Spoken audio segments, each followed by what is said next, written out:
Se você já viu os vídeos do Kumen, já percebeu que falamos bastante sobre programação e software livre. Porém, no vídeo de hoje vai ser diferente. Hoje eu vou falar sobre o hardware livre. Você à primeira vista pode achar que não existe grandes usos e exemplos iguais ao do software livre. Inclusive, se você for novo aqui ou tiver curiosidade, existe um vídeo sobre alternativas open sources aqui mesmo no canal do Colmeia. Mas agora, voltando ao assunto principal, hardware livre tem exemplos como o BeagleBoard, Project Ara e também o Arduino, que deve ser uma forma de hardware livre mais conhecida atualmente. Até mesmo você deve conhecer. A história. Historicamente, o projeto com um tema relacionado a hardware open source foi feito primeiramente em 1997 por um cara chamado Bruce Perry.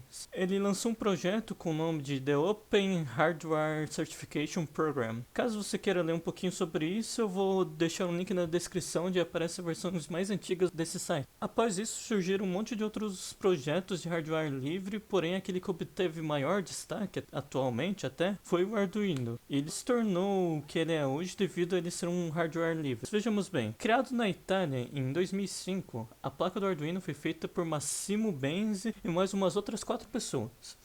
O projeto parecia ser promissor, porém era 2005 e por mais que fosse $100 a placa do Arduino, por ela ser da Itália e ter o custo da placa mais uma importação, não era um valor muito atraente para grande parte dos estudantes. Se tu for olhar hoje, o preço dessa placa mais a importação é bem diferente daqueles $100. Ela passou a ser algo como R$3,46 mais o frete. Isso foi possível devido ao fato de ele ser um hardware livre, ou seja, você mesmo pode ir no GitHub deles e ter acesso a tudo o que você precisa saber para fazer um Arduino funcional. Então, o que aconteceu foi que nisso tiveram várias empresas diferentes que fizeram placas clones do Arduino, seja alterando alguma parte delas ou fazendo ela totalmente fiel. Temos até versões brasileiras como Brazuino, Blackboard, Mar Menino e outras versões como MBZ, Pro Wi-Fi ou Alevino. Tais versões contribuíram para o reconhecimento do hardware ao mesmo tempo que facilitaram a compra para outras pessoas. Não só isso, por ser um hardware livre, possibilitou um número incrível de adições ao produto. Hoje em dia existem Arduinos para diversos casos. Existem Arduinos com conexão via Wi-Fi embutida, versões feitas para que tu consiga remover o chip, que geralmente é um ATmega 328, e tu consegue soldar esse ATmega em alguma outra placa para tu conseguir fazer meio que uma automatização. Enfim, se tu ainda não viu alguma placa com um propósito específico, você pode ir lá mesmo e fazer. E essa é a magia do hardware livre, algo que antigamente só uma empresa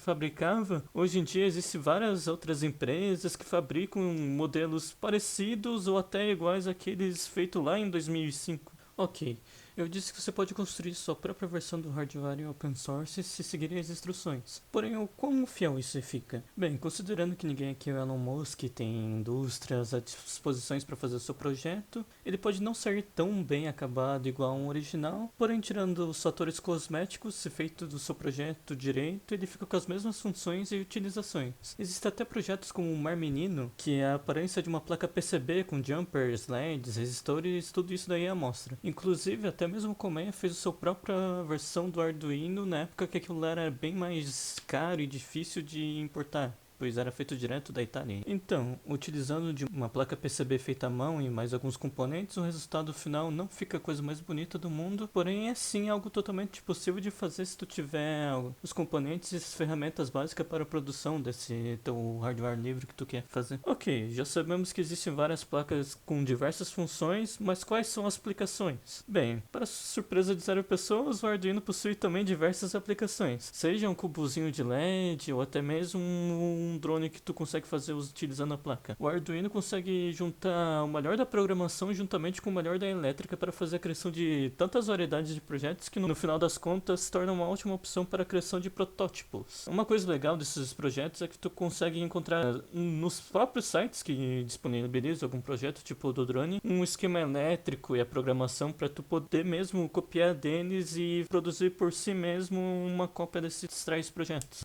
Porém, se tu tiver curiosidade TinkerCAD e não quiser comprar um Arduino e os componentes para os projetos que tu pretende fazer ou quiser testar, você pode utilizar o TinkerCAD, onde você consegue simular uma placa do Arduino juntamente com os componentes e a parte da programação. Mesmo dando um pequeno foco para o Arduino, o hardware livre possui várias outras variantes de campo de atuação, seja hardwares livres especificados em impressora 3D, jogos, rádio e até um monte de áreas diferentes. Esses projetos livres são um prato cheio para aspirantes da área. Elas podem trabalhar com instruções detalhadas em algumas coisas, tipo uma impressora 3D. Para um carinha de engenharia ou qualquer outro aspirante, tu vai brilhar os olhos, porque tu consegue fazer uma impressora 3D e tem o passo a passo. Tu só precisa comprar os componentes, soldar e ter os equipamentos, e no final das contas tu vai ter uma impressora 3D que tu mesmo pode ter montado. Isso tem a possibilidade de até mesmo tu dar uma extensão dentro da comunidade de hardware livre nesses projetos. Você pode pegar, por exemplo, um que seja específico para console. Pode criar uma adaptação para ele reconhecer algum outro controle que tu goste, ou até mesmo fazer um emulador para algum outro tipo de jogo. Se tu gostou do vídeo, deixa o like, se inscreva no canal do Colmeia para mais vídeos como esse, ou até mesmo mini cursos. Até uma próxima.